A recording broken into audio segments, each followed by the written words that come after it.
Please note that in this show you might hear graphic descriptions or language that may not be appropriate for everyone. Listener discretion advised. Welcome to Parentless Podcast. I am your host, Stephanie Relaford. On this show, we're going to be speaking with others who have experienced the loss of one or both of their parents or parental figures. As we heard in episode 12 with Louisa Velarde, being parentless is like an island, and I don't know how to swim. Thank you for being my life jacket. Hi, Stephanie. This is Viki Esther. Thank you for such a wonderful opportunity to be on your podcast, Parentless, and a little bit about myself to your audience. I'm Viki Esther from Singapore. I am married with to my husband, and we are Christ followers. We are followers of Jesus Christ, and faith is a very important part of our lives. And I would like to thank you for this wonderful opportunity to talk about my mother who has gone home to the Lord. And of course, in this 1.5 hours of interview with you, I will talk about her and how much she means to me and much, much more. So thank you everyone for tuning in, and please continue to support Stephanie and a podcast from me, Viki Esther, to you, from Singapore to you. I wanted to tell you a little bit about our guest today, Viki Esther Chang, before we get officially started. Viki is in a self-prescribed lockdown in her 22-story apartment building in Singapore. She has been so kind and gracious with her time in meeting with me several times to share this story, just due to issues on my part. You'll hear reference to this several times throughout our talk as well. And you might hear noises throughout the show, but stick with me because Viki is quite the storyteller, and I love how open and honest she is here with us. Viki used to work in real estate, and she was based out of France, but the pandemic forced her to change the way that she was able to work. And due to that, she has seized the opportunity to grow in the podcasting community. So Viki has a YouTube channel, and it's called Talk About Life. On that channel, she shares interviews that she's done, and she talks with people around the world. You can also find her on Facebook at D Metropolis Productions. And she has written a book called Candle in the Wind, Dreams of a Daughter. And I wanted to bring this up to you now because in our interview, we really don't talk about her book very much at all. And I will put a link in the show notes to her book. She has also created a beautiful video montage with a voiceover of her reading her original writing, which is called A Poem in Memory. And if you do just one thing after listening to the show, please do me this favor if you would. You can visit either Parentless Podcast on Facebook, or you can go to Viki's page, D Metropolis Productions, and you can see this beautiful video that she has put together. It's really super awesome, and I recommend it so much. All right, I think that's enough from me. Talk to us, Viki. Talk about life. I would like to talk a little bit about my mom and my dad, because your podcast is really about parentless. And I know that you and a lot of your listeners and viewers have gone through a lot of grief. And that's why your podcast is so meaningful and important for people to document what they've gone through. And Stephanie, even though, my mom has passed on 5 years ago, and this is going to be a 6th year on the 25th of October, but it's still going to be difficult because, we're still human. And even though, I'm a Christian, I know that I can meet her again in heaven, but, there are lots of things that you do have to struggle through. And I would like to share with you my memories about my dad first, then about my mom. Because my dad passed when I was about 7 or 8 years old, and there's very little memory of my dad when I was young. And my dad passed of liver cancer. These are things that you don't plan for in your life. My dad was diagnosed the cancer of the liver. I think it was in his late 30s, and I was really young then. And of course, I wouldn't remember a lot of how I emotionally went through because I was very, very young. But I do remember times when it was difficult for my parents in terms of getting finances for medical help. And those times were difficult because you're talking about years ago where cancer treatment was still very expensive. And I remember those days when we were really young, my dad's colleagues and my dad's buddies, those whom I call the uncles, they would come and they would present him with visits of gifts. And these gifts are actually herbs, nutrition, medical drugs. Can you imagine you going somewhere and you're visiting someone and you're giving them a bag of herbs or a bag of medical drugs for your cancer? I mean, that's the kind of life that I remembered my family went through. And when the Western science declared that my dad only had about 6 months to live, and this was being told to me years later when I grew up, I can't imagine the impact it has on my dad, who actually, is at the receiving end when someone kind of pronounce you that you only have got 6 months to live. And my mom, she was widowed at the age of 30. And I can't imagine how a 30-year-old woman can have a pronouncement on her husband that the husband only have got 6 months to live. I really can't imagine someone in those times, and we're talking about the previous generation where my mom and my dad didn't have a lot of financial support from families because we didn't grow up with the golden or the silver spoon in our mouth. So I couldn't imagine being a woman of 30 and having 3 kids, looking at the 3 kids, and then what goes on in her mind when she looked at the 3 kids and say that, hey, their father is going to be gone in 6 months. So that's the time whereby, the Western, I should say, traditional mainstream medical treatment didn't really help, because when he was discovered cancer of the liver, it was in stage 3 or the final stage 3 or stage 4. So it was in the final stage, and that was the pronouncement. And me being really young, of course, I didn't know anything at all. But now looking back at a mature age, I think it's going to be so hard for anyone to kind of digest that kind of pronouncement to you and your life or the life of your husband. So I think it's really hard. But for me, I remember times, snippets of memories I have. There were discussions within the families or the extended family that we should look up for alternative treatment.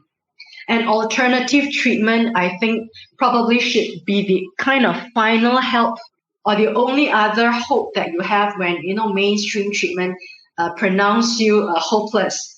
So therefore, the relatives coming with different kinds of alternative treatment, and that kind of presents a little bit of hope against hope for a family that has been pronounced that kind of judgment onto your family. I mean, I think it really affects everyone in the family, not only my father, but I would think that everyone goes through that.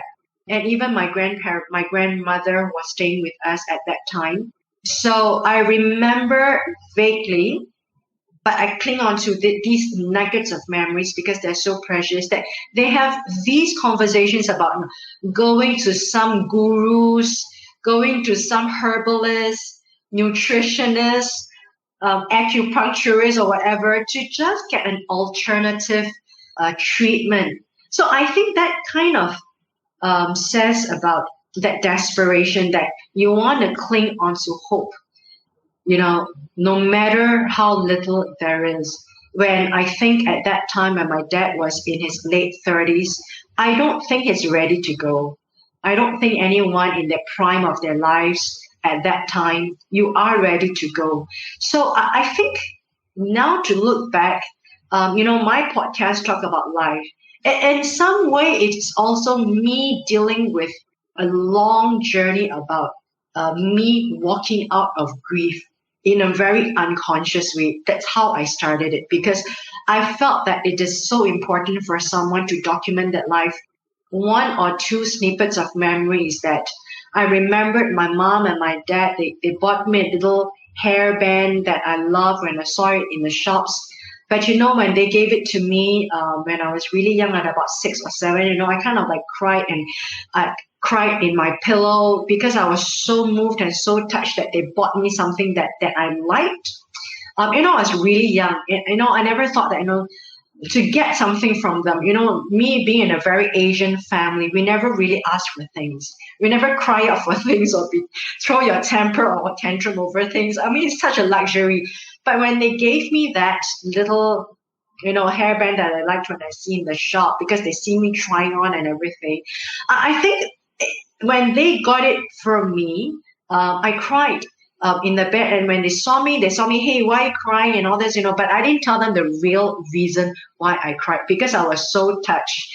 So I think up to this day, if they do remember why I kind of cried when I was like 6 and 7 in my bed, because I was so touched and so moved that they saw something that they knew I liked and they bought it for me. I mean, that is love.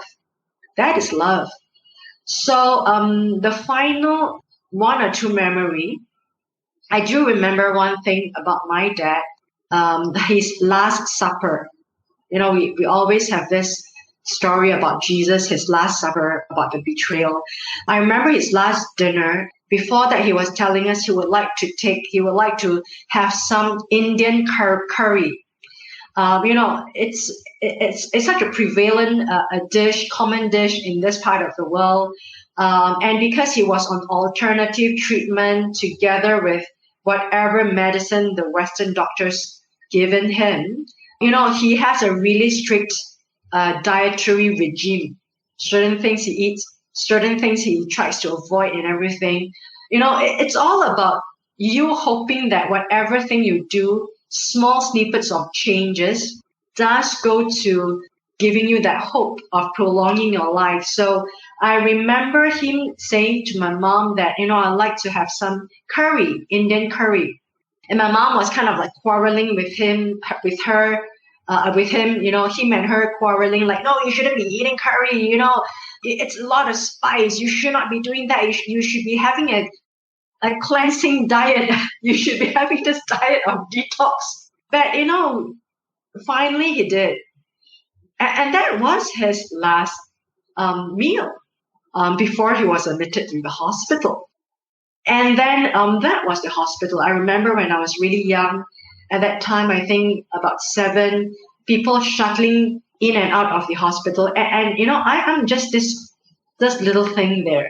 And nobody's paying attention to me because it is the adults doing their work. The nurses come in, the doctors come in. Sometimes I'm outside of the room. Sometimes I'm inside. Nobody really cares about me. And the thing is that I wasn't in anybody's way. I was just like standing at the side looking at things. So it is through my eyes, the movie that is being played out in the hospital. People were rushing in, going out. The nurse, the doctor, then my mom, then the aunts, relatives, my brother, my sister, and then I also went into the room. And I remember the final time when I went into the room, my dad was there with his oxygen, mask, and my mom was there talking to the nurse or another one of the aunt, and I was this little thing there, just standing between my dad, the bed, and the oxygen release. And I was looking at this meter, and there I was, 7 years old, a little kid. Now I look at it, now I realize that I was a little kid then. I was a little kid just standing between my dad on the bed with the oxygen mask and the oxygen release, whatever equipment you call it, and with the meter that's monitoring the oxygen. And, I was looking at this monitoring system, just right in front of me. And of course, I didn't know what it was, and people were just shuttling to and fro. My mom was talking, etc. And I could remember the words that they say, "What's happening? What's happening? He wasn't this way. Why is he this way?" It was just a lot of questions that it was like a movie being played. It's like you watching The Matrix. A lot of echoes coming. People were just saying, "Why? Why? What happened? What's happening? What's going on?" And I was just standing there. So everything of these memories is imprinted into my brain. And my eyes were looking at my dad on the bed, and then my eyes on the monitoring, not knowing that was an oxygen monitoring monitor. And it was quivering. It was kind of like quivering there. And then it stopped. And I was 7, and I didn't know what was going on, of course. Years later, I revisited my memories. Then I realized that was the oxygen. And then I realized that when it stopped quivering, he stopped breathing. And then it's when I realized much later on, as I became an adult and I revisited my memories, that's when he's being released out of this thing, this embodiment that we call life. Talk about life, Steph. So it is only much later on when I revisited, all these nuggets of memories, then I knew that significance. And of course, at that time when I was young, I had no knowledge of what was going on because I was there just watching a movie from my eyes, people just walking in and sounds, they just come like a movie. What's going on? Why? Nurses, doctors. I was just standing down there, just a little tiny person. It's like a fly on the wall, just looking at history. So these bits of memories that I have, Stephanie, was when I was at that age. I think I kind of have my first encounter with life and death without myself knowing that I was actually witnessing life being gone at that time when I was standing there in front of the oxygen tank when a meter kind of stopped quivering. So that's my first face-to-face encounter with life and death. And that's my dad. Did your mom ever have that conversation with you that he was going to pass away? You guys never talked about that? Okay. No. And I think because we're really young, I think after that there was a flurry of activity, right? I don't know how anyone can go through that. You got to call your relatives, you got to inform them, you got to do your funeral, you got to make sure that everything is done, you've got to have all these procedures, paperwork. I'm not sure how anybody can do that when you actually just had your loved one gone and you've got all these things that you need to do, like you need to plan for this life and death event. I mean, Stephanie, I'm not sure how my mom could have done it. I'm sure someone would have helped her, but I'm sure she's the anchor of the situation. And look, anyone, even to modern times, right? If someone closer to you kind of gone, the burden is on you or a loved one, a sibling, a relative, and the burden is on them. And of course, you've got the funeral specialist, the funeral parlor, but they are just doing things on a physical basis based on your instructions, but you have got to go and process things, talk to the doctor, sign the documents, this and that. I'm not sure if anything has changed throughout these years. And as a woman in her 30s, my mom early 30s, I think she's 30-ish. And for her to go through that as a woman, as a young woman, and with 3 kids, and not having like a wealth of knowledge of life experience, work experience, and high education, she's got to go through all this and sign all the papers that the doctors will tell her, do this, do this, do this. And at the same time, struggling with the immense reality that your loved one is just being taken away. I don't think they have time to even process that. I think it's cruel, Stephanie. It is really, really cruel to the family who has that. And when my mom passed, it's a huge, immense burden on us too. So what's your question? She has never talked to us at all. Not with my brother. At that time, I think it's about 15-ish. Not to my sister who was 1 year young, and not to me about 7 or 8 at that time. So at that time, I can say that the passing of my dad kind of threw everyone apart spiritually and physiologically speaking, in a way that you can't see. We are all physically living there, our 7, my brother, my sister, my mom. But it kind of just threw us off tangent, and we were never close again.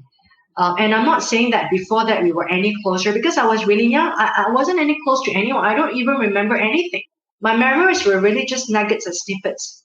But I do remember after, because we grew, right? But we grew apart. No conversations. No conversations with a brother. No conversations with a sister. No conversations, I think, between the sister and the brother. No conversation between the mom and the children. None. It's just zilch. I hope to talk about how different culture handle grief in another time. But I would just tell you in a nutshell is that there was no conversation at all. People handled it on their own, just thinking that it's just gone. You are just coming home whereby one person is no more there. I don't think there was real pain when I go through the days after. Of course, during the funeral, it was really painful because you saw my dad, and he was really young, in his 30s. It was, to me, it's just the prime of his life. And I do remember the time whereby they had to close the coffin, and then they say, let's take a final look. We went and then we saw the final look. But I do remember that moment, those times of grief when I was really young. It was just purity, but not knowing what it was, I think, the immensity of it. I remember very vividly the kind of cry, the kind of wail that comes up from a child. It just takes your life away. And I couldn't have that kind of wailing when my mom passed, even though the pain was so much more. I'm going to talk about that a little bit later. When I was young, I remember the wailing, the crying, the pain during the times when we were going through that goodbye. It was really painful at that time, and it just takes the life out of you. All right. And I like to kind of juxtapose it. When I'm much older now, when my mom passed, there was no crying at all. There was no crying at all. I'm just going to talk about the juxtaposition a little bit now. So when my mom passed, I'm a mature adult. It was 5 years ago. I couldn't wail. I couldn't cry. There was no tears. There was just immense emptiness. It was just immense nothingness. It was just like your life just was taken away from you. There was no crying. There was no outburst. There was no outward expression at all. So it was really different. When I was young, I wailed, I cried. It was like it's like your heart was out. But as I go through this with my mom, which I'm so much closer and I have so much life with her experience, and I was planning a life with her. And when she passed, I was talking to her. I was telling her I love you. I was telling her you're gonna be okay. I was just telling her that just repeatedly, I love you, I love you, I love you. There wasn't an outward expression of pain. the years that came later, the times that came later, the pain was deep, deep inside. It's so immense that you could really paralyze you deep inside of the seed in you. It's a different kind of grief. It's a different kind of wail, a different kind of cry, that it's an implosion from the inside, not an explosion on the outside when you're young. And I think that can take a toll on someone. And definitely it took such a longer time for me to come up from grief. And that's why it's so important for me to share. And now to share a little bit about my mom. Because I became a Christian.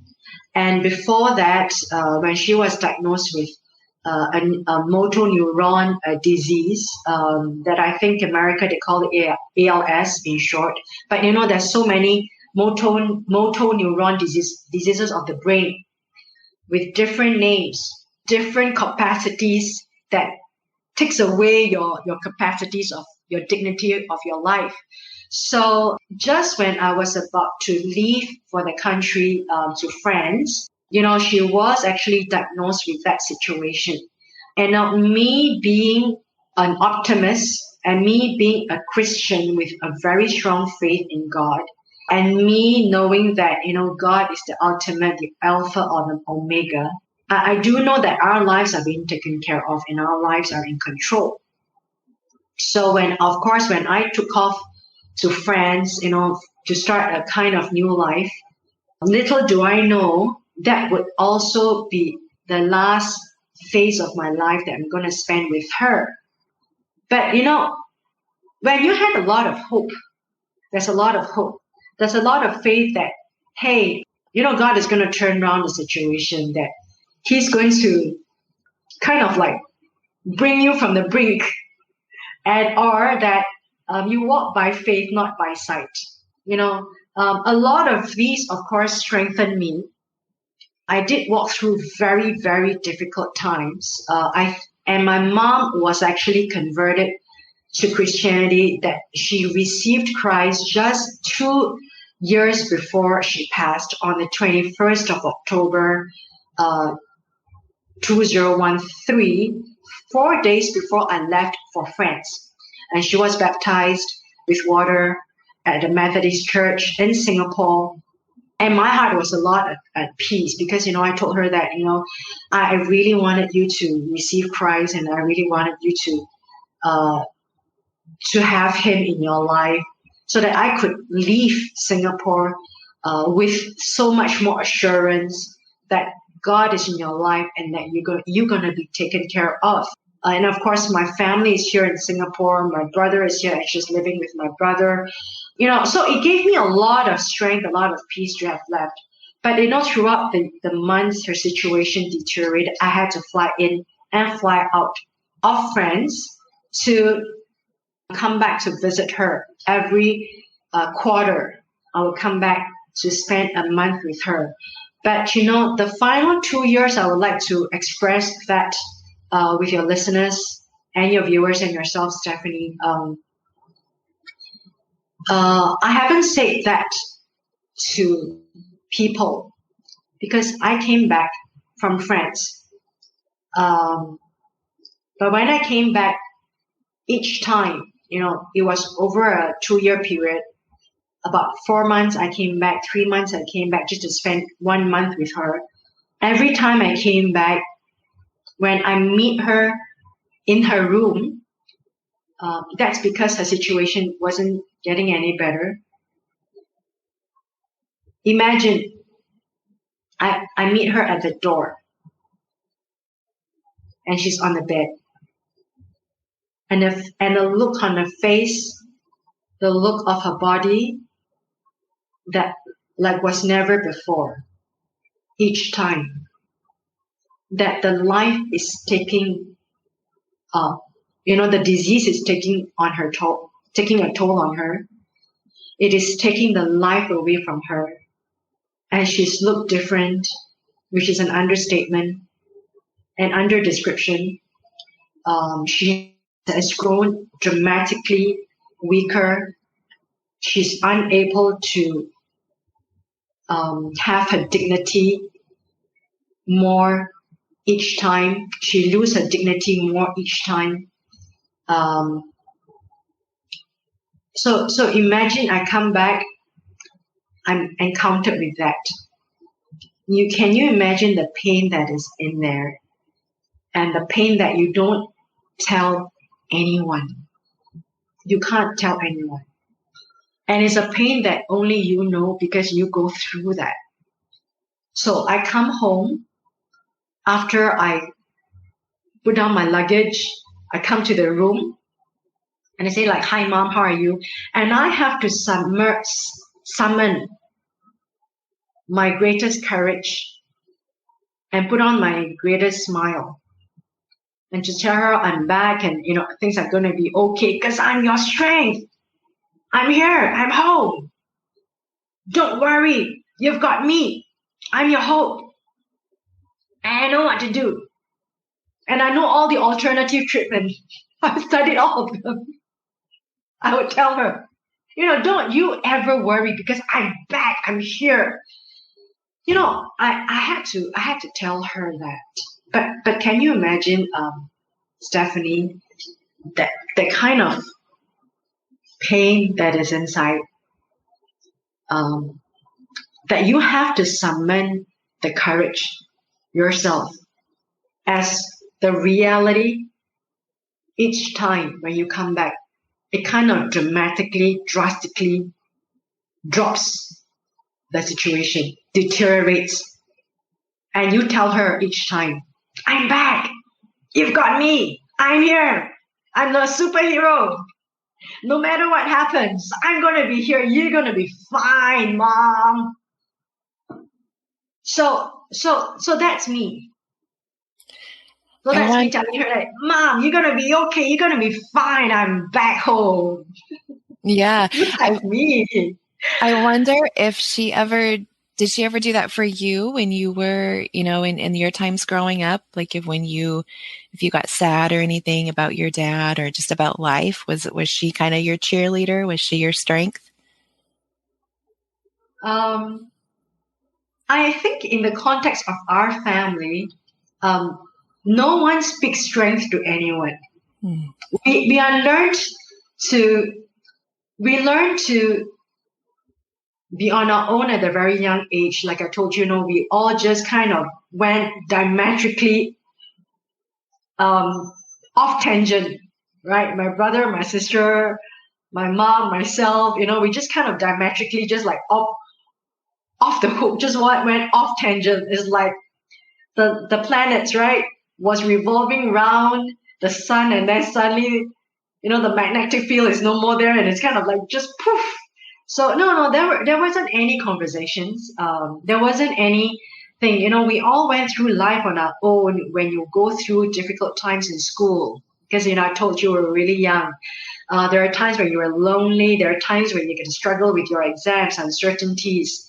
Your path that you choose in life as you graduate. No, we did it all on our own. But I never faulted with anyone or anything because that's how we grew up. It's a very Asian stoic family.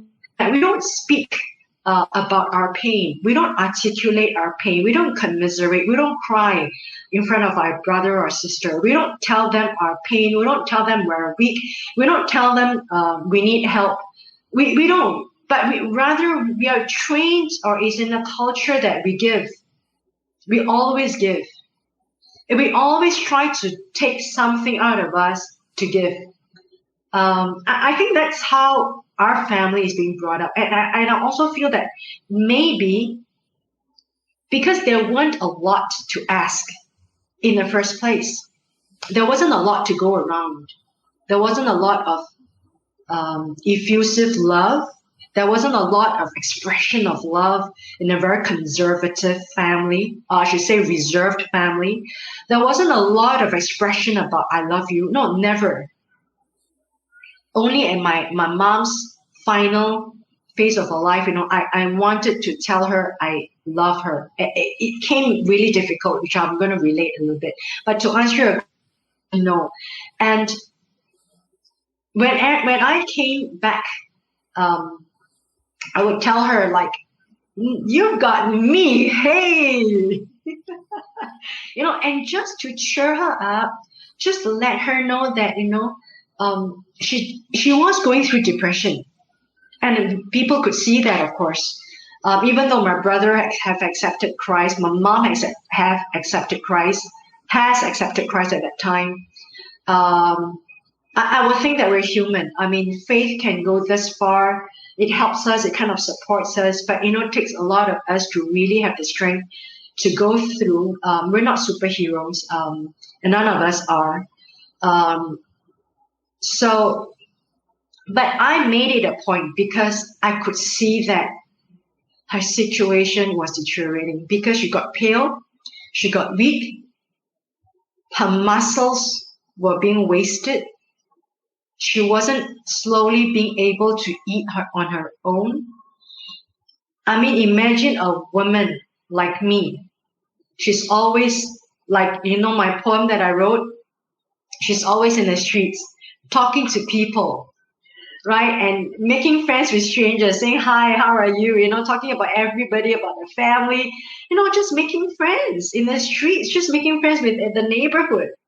So that's my mom. But when you see someone, their life is being taken away and broken down bits, it is really hard, Steph. It is really hard. So, and you see her wasted. And I think the only word you can say is her muscles, her life is just being drained away.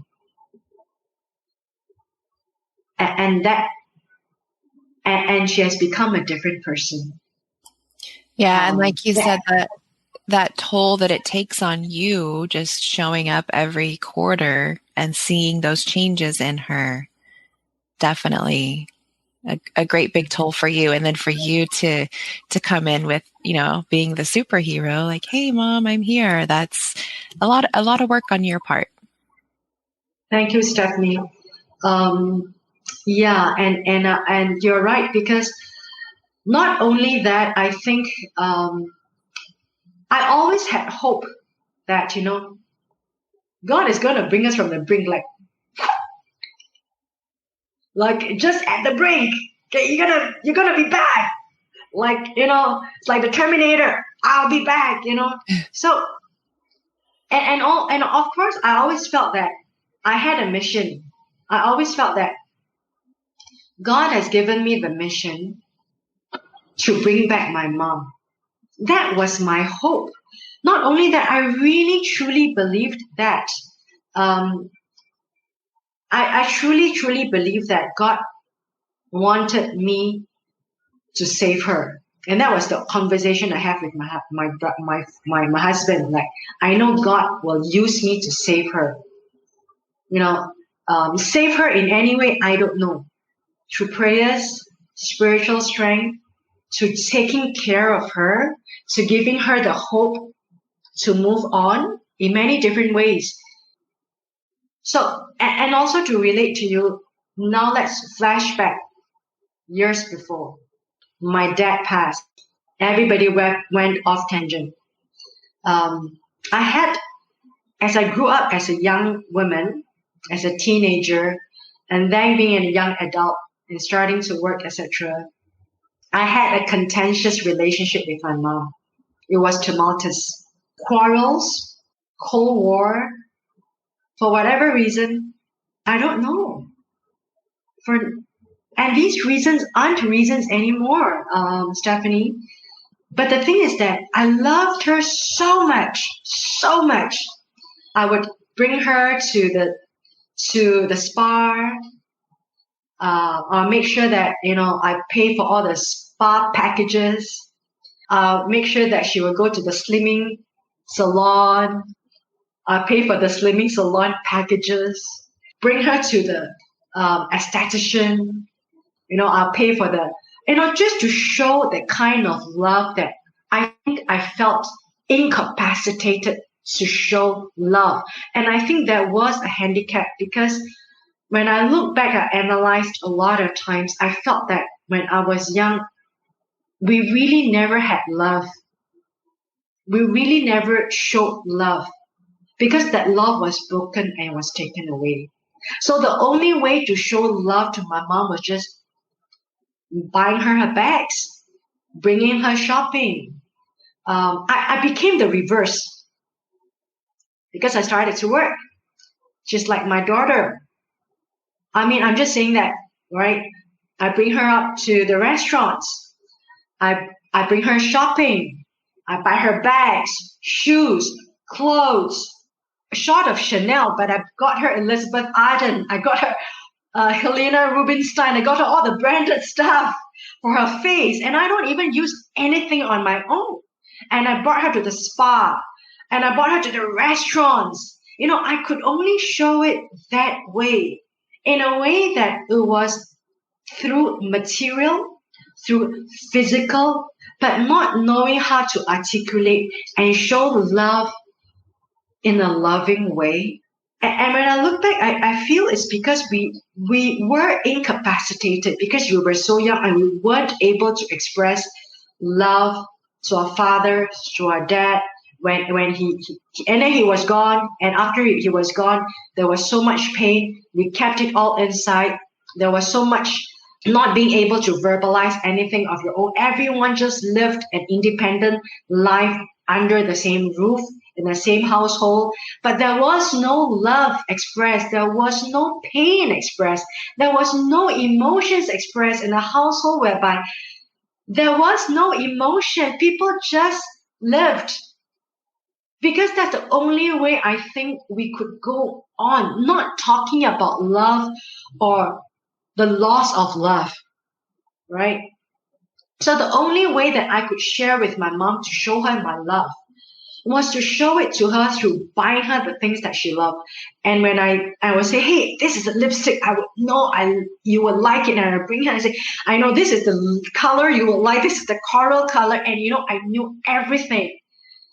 And I would go to the shops, and instead of buying things for myself, which I don't like shopping, but I would shop and I would say, this is the dress for her. This is something that she will like. And I would bring her and say, try this. This is your size. This is your size. Like, I would shower her with my love, my brand of love as a daughter, not knowing that love could be expressed in a tender, feeling way. And I still don't know, I think, a lot of us. And this is still happening in my family between the brother and sister and myself, which I hope to talk about regarding reconciliation. There was an expression of love. So that instead, there was a lot of antagonism between my mother and myself, cold relationship. And I couldn't express why and describe why. There was just so much coldness between us.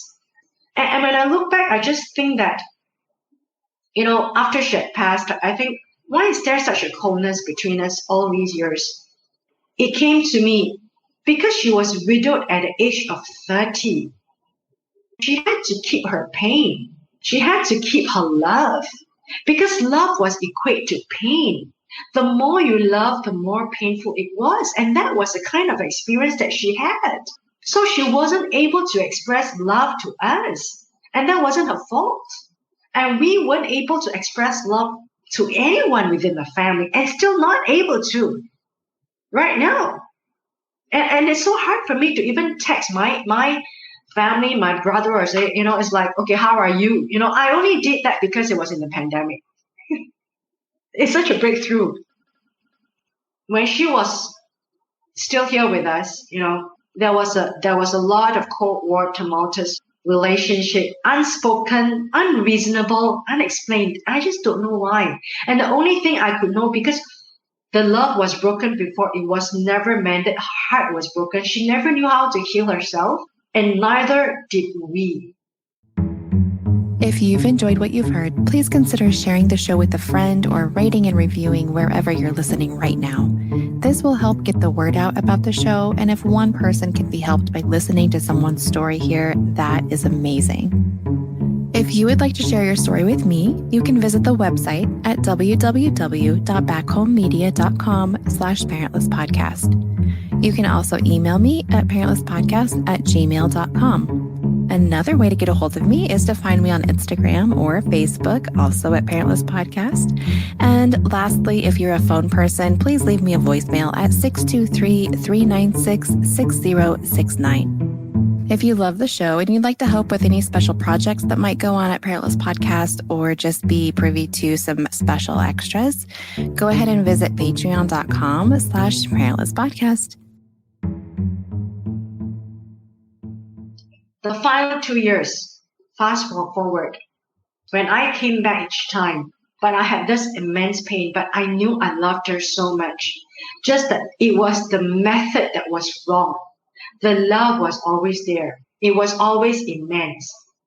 The method was wrong. I mean, can you imagine there are so many stories that never gave affirmations to children, even though mothers and parents loved them? Have you heard of stories like that?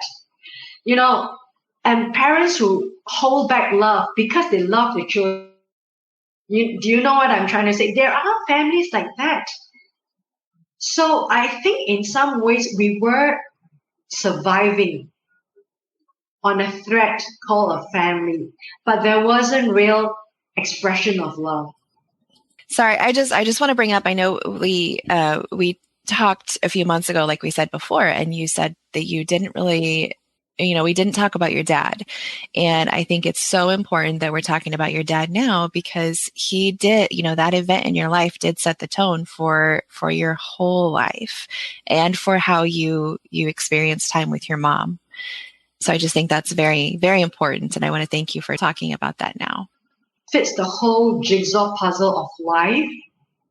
And before, when you were young, you really wouldn't understand about all these things that actually fit into a big, huge jigsaw puzzle. And she being widowed at that age, that immense on her, and I told you, as I've said, there wasn't a word spoken for all these years. And I was 7, and look at me now, I'm married. And my brother, he's got children, right? And till now, there wasn't a word uttered after my mom passed, not even after my dad. I came back and I took care of her. And each time when I came back, it was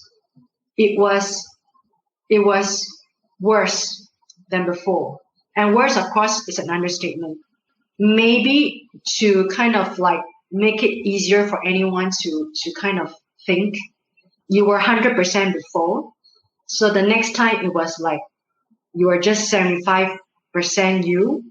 Then the next time you are 50% you, then you are 25% you, and then you are 10% you, and then when you are 0, you are gone. So each time, an X percentage of your life is being taken away. And that goes to your level of dignity. You can't take care of yourself. You can't eat on your own. You can't shower. You can't go to the toilet. You can't clean yourself. And my mom is a beautiful woman. She's one who takes care of herself really well. She's the one who's like, she's kind of like the beauty of that, of all the aunts and all this. We don't even take care of ourselves. Like, my mom, like she's the beauty of everyone and she's just a natural beauty, my mom. And she took care of herself well in a way that she's very dignified way, even as a widow. She's very dignified. I should say, as a good Singaporean woman, who upholds her values, who upholds what it means by being a mother, to be responsible and being financially responsible for the family and children, being a dignified woman all her life. And when she becomes 50% and then 25%, and you start losing your ability to walk, and you are still wide awake, you are still in full mental capacity. I can't imagine someone being trapped in a body that is deteriorating. So she was going through a lot of hardship.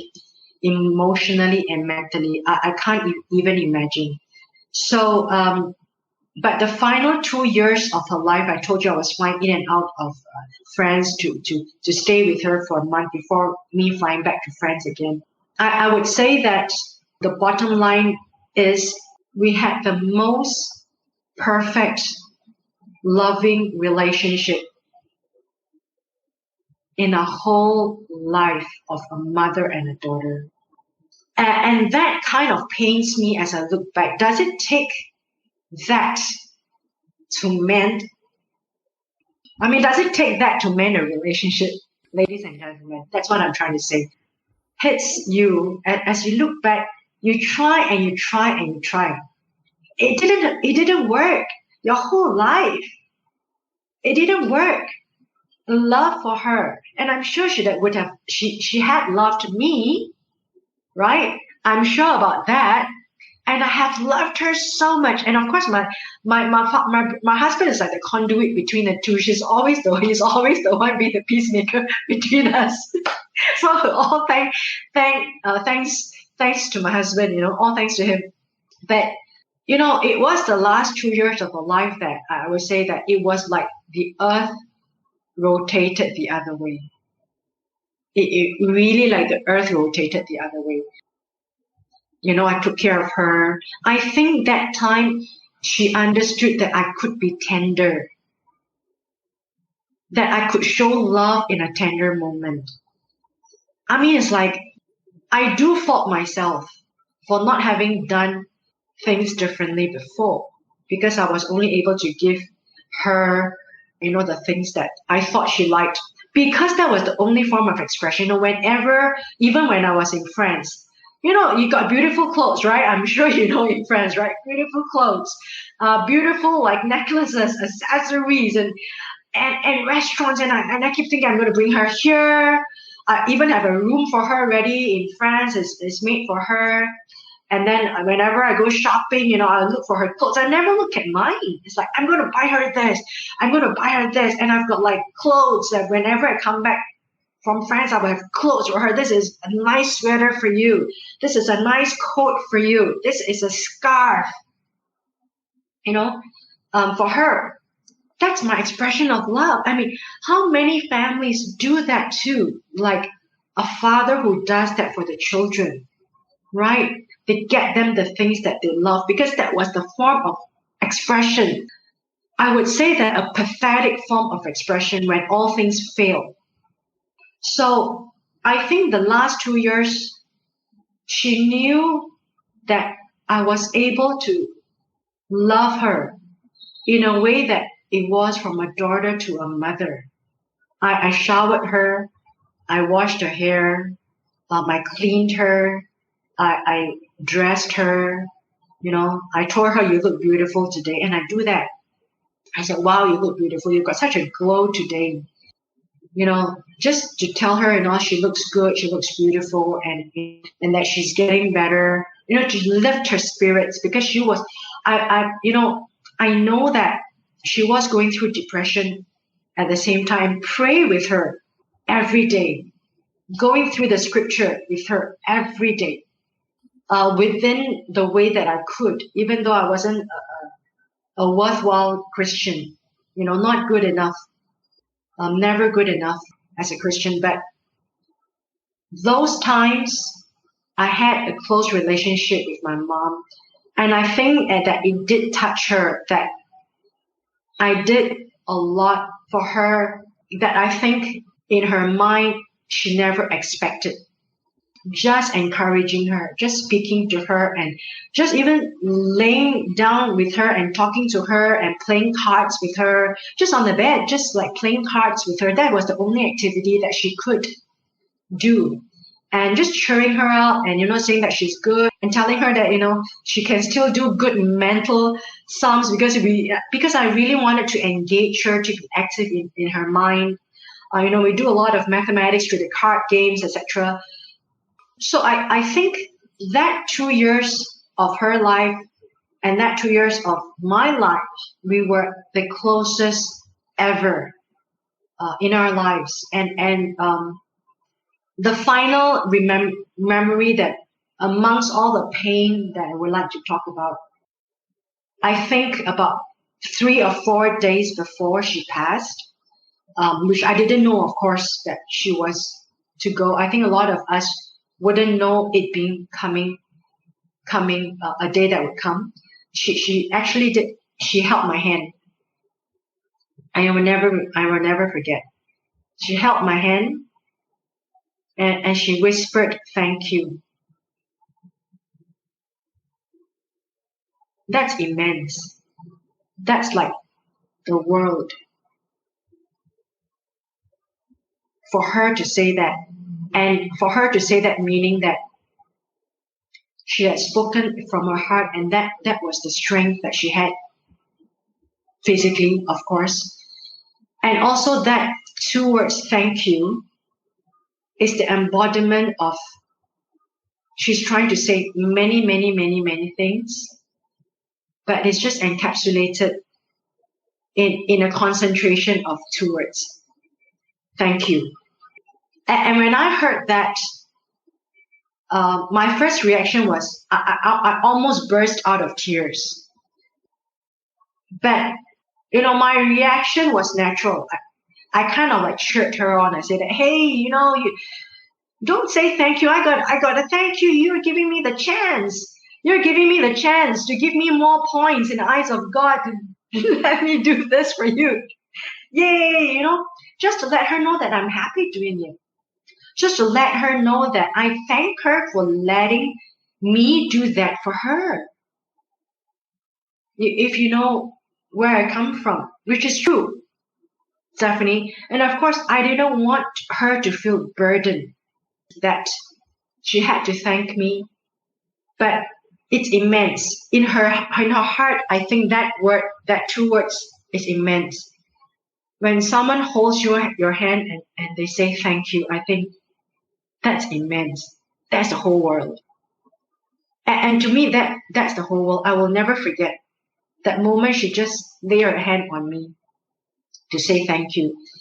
And for me to react by saying that, "Hey, I thank you because you give me the chance. You gave me the chance to do something for you. You gave me the chance to do something right in the eyes of God. You give me the chance to do something right for you."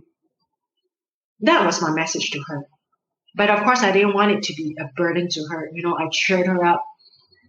Of course, there were times where it's so difficult because she gets weaker as the days go. And the final 2 weeks, it was really hard, as I said in my poem, if you would read this, is that, I have to physically carry her from the bed to sit up and then transfer her onto the chair.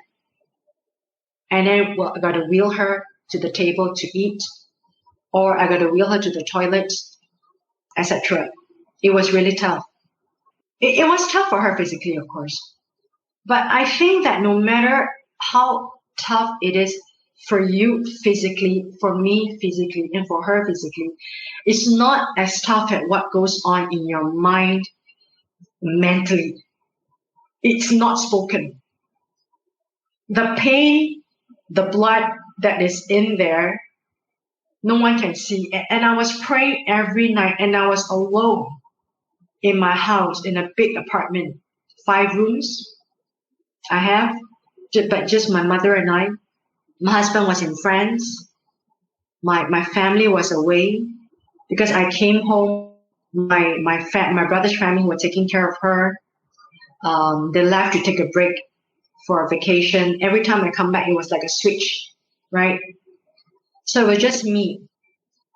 And in my mind, it's just my mom, me, and God. It's just 3 of us. So the poem, if you understand, I read about, I asked God to give us strength. I asked God to give us strength, and I asked God to give her time. Because every night as she was sleeping in her room, I went to my room. I just kneeled down on my bed. I just physically kneeled down. And I just prayed. And because there was no words, And I can only say, God, please help us. Please help us. Please, because there aren't words to describe. There aren't words to ask. There's nothing else to ask except for just say, God, please help us. So for 2 weeks and at night, and I would just kneel and sleep as I kneel. Just lie down and just pray and just kneel and just, God, give us time. God, help us, help us, help us. God, help us. And the final, one before we close, I think this is going a bit heavy, but I think your listeners and the viewers deserve to also know that my dad has passed. And my mom was getting weaker in the final few days. She can hardly speak because, as I told you, 100%, 75%, 50%, 25%, and I was almost going to zero. And of course, I didn't know that. I didn't know when zero was going to come. And I think the second day before she's brought to the hospital, that's where she went home to the Lord. I was sleeping in my room. She was in the other room, and it was one morning, I heard a shout. And she has no voice. She lost her voice already because she was close to zero, right? But I heard a shout and I was like woken up from my sleep. Like, what happened? So I ran to her room just next door.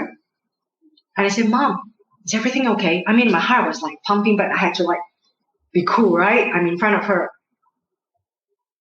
Then she whispered, she asked me, do you know this, my dad's name? I said, yes, I know. He said, do you know who he is? Do you know? I said, yes, I do remember. He's my dad. Because we never spoke about him. Our whole life. Wow. And she shouted across the room to a corner. It was as if my dad was standing there across the room in a corner. And how long was this before she passed away? It was almost like 2 days, 1 or 2 days. And she had no voice and she was able to shout his voice. Meaning I knew at that instant, me being a daughter, I have the instinct. I knew she saw something. I knew she saw my dad across the room. But of course, being a Christian, I'm just not going to say anything right or wrong. I'm not going to give an explanation to that because I'm not into that. But I'm just saying from her point of view, she saw him across the room and she's shouting across the room to his name. And I woke up and I came over and I asked, are you okay? And then she asked me, do you know this man? She asked, do you know this Mr. Chang? I said, yes, that's my dad. And she kept quiet. And then I knew instantly that she saw across because her eyes was over the other side of the room. But I didn't know. But now that I reflected, it was almost him calling her home. It was almost like him calling her home, either imagined or real. I don't know, all right? Spiritually real or just imagined, I don't know. But I'm just saying that in her eyes at that moment, she shouted across the room when she had already lost her voice. And when she spoke to me, it was so little. It was just a tiny whisper. But yet she was able to shout across the room because she was shouting to a man across the room. And that was my dad. Mm. But I calmed her down. And then, of course, me being a Christian, I prayed with her and encouraged her, and we go through the motion again until she had to go to the hospital. And I won't talk much about the hospital episode in this episode because we have gone to 1.5 hours. How long more, Stephanie, do you want me to go through in this episode? Do we have another 5 minutes? Another 5 minutes would be fine. Yep. That'll be great. Yeah. 3 minutes, 3 minutes. So my mom was wheeled to the hospital. So these are the few dramatic moments I would like to share and document through the podcast. And thank you so much, Stephanie, for doing this for me and for your listeners and viewers. That was a very close encounter, or the closest encounter I have about my dad with my mom. Wow. To answer your question, we never spoke about him at all after his passing when I was 7. Right? And then my mom, of course, she was wheeled to the hospital. That was another dramatic episode. But I would like to say that it was really tough for me to go through that, and was really tough for my mom also to go through the next, after she was wheeled into the hospital, the next 24 hours. The following day, after one night in the hospital, she went home to the Lord. So before she went home to the Lord, there was a blessing, I would like to say. And I like to remember the goodness that God has given to us. 4 different pastors came to talk to her, to pray with her. Even when she was under morphine, she was under conscious and unconscious state of her mind. Because the doctor says, she would only have this number of hours. But of course, being me, it could be, we could say that I'm in denial, or you could say that I had hope. To say that, no, I don't think so. No one can pronounce her passing except for God. No one can pronounce anyone except for God. And that's what I told the doctor. And the doctor was like trying to mentally prepare us, right? But me being very hopeful and me having taken care of her that last few weeks of her life, of course I would like to see her strong and well and to go back home after rehabilitation in the hospital. But that day that she wheeled to the hospital, then the next day in the morning, 4 different pastors from 4 different churches, because it was my pastor, it was her pastor, it was my brother, it was a friend who came to pray for her and to prepare her, to whisper to her that do not fear. If God asks you to go, see the light and walk towards the light and do not turn back. The pastors were telling her that, and was praying and were worshiping at the hospital bed. And of course, me being very hopeful, like, you've got 4 pastors, God is going to create a miracle. What's there to worry about? I know God is going to bring her from the brink. But that night, again, is the encounter with the monitoring system at the hospital bed. It's just me, God, and her, and the hospital equipment. Again, right? It was there when I was 7 years old, looking at the beepers and all this. And now me looking at it with my mom. And it's just me and her. Because everyone has left home. Because it was like about 9-ish in the night. Everyone has left home. It's just me going to stay there overnight with my mom. Just seeing that she's okay, And so it's just me and her. And then me and her and God. And then me and her and God and the monitoring. And then it started to beep. And again, me being stupid, I'm looking at the beeper again. I'm looking at it. And I called the nurse. Hey, what's happening with this? So it's like now me going through it. It's like, hey, what's happening with this? But I was just being innocent and I didn't know anything. And of course the nurse came in to give her the oxygen, increase the oxygen.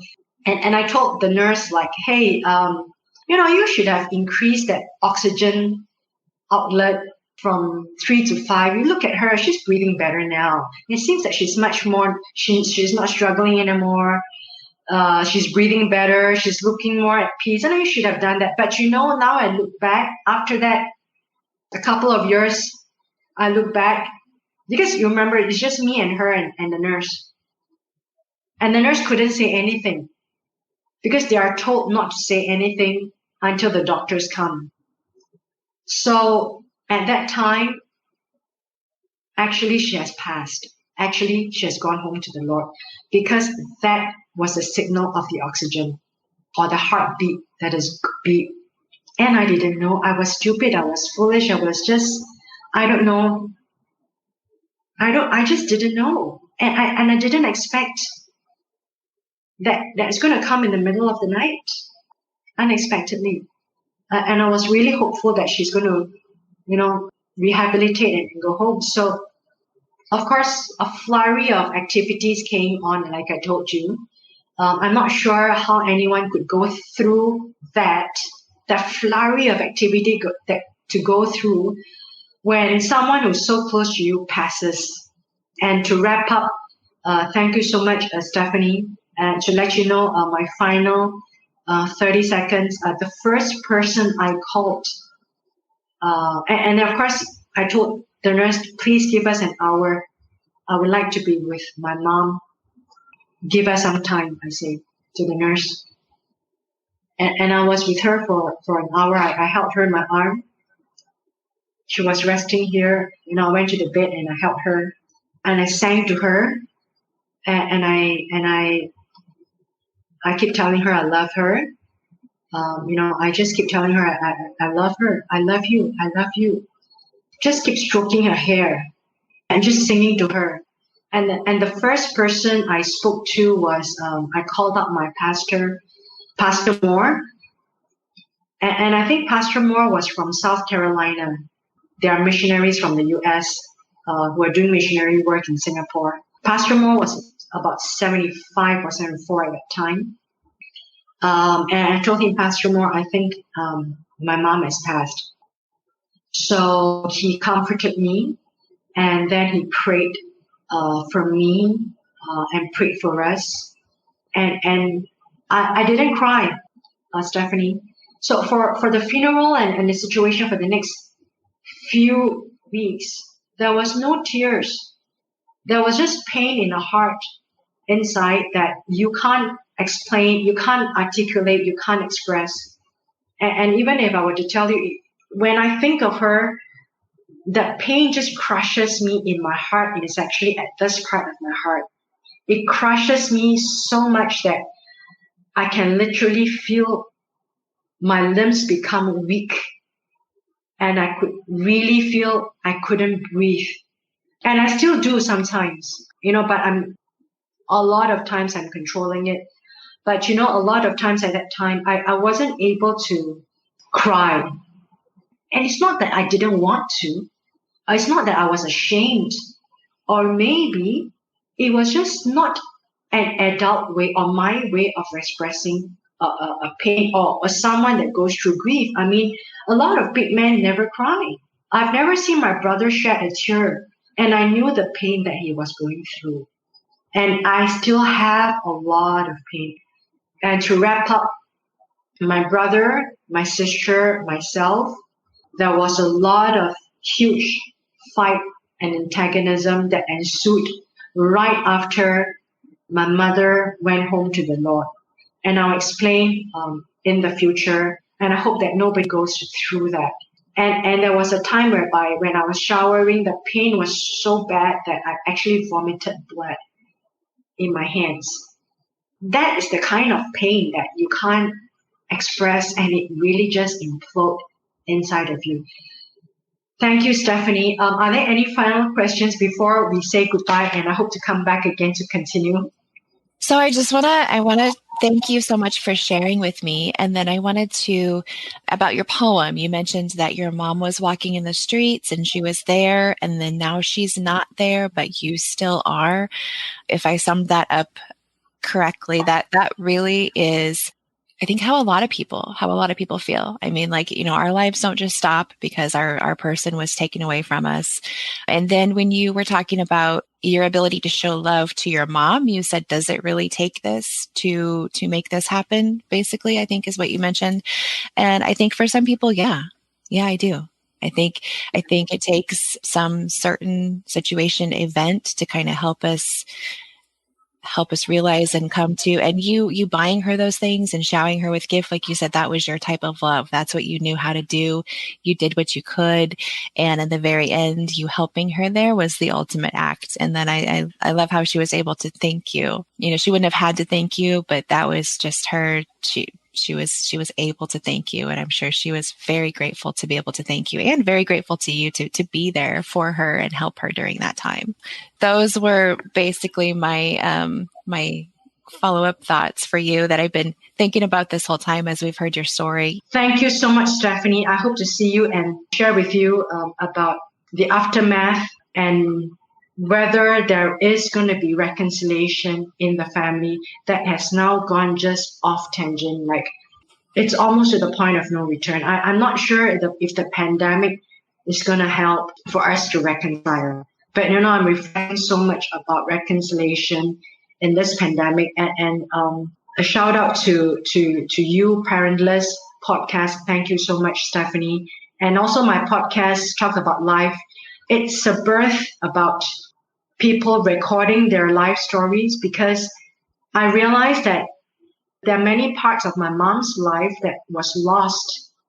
I couldn't record her life. So therefore, I kind of started a YouTube channel to actually ask people to record and talk about their life stories.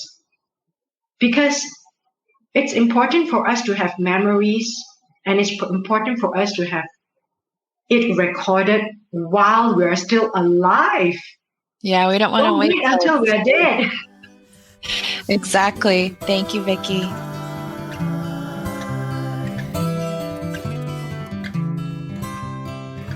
Parentless Podcast is recorded in Phoenix, Arizona. Find us on social media and most major podcast platforms. Music provided by Colin Lococo and the Revolving Birds.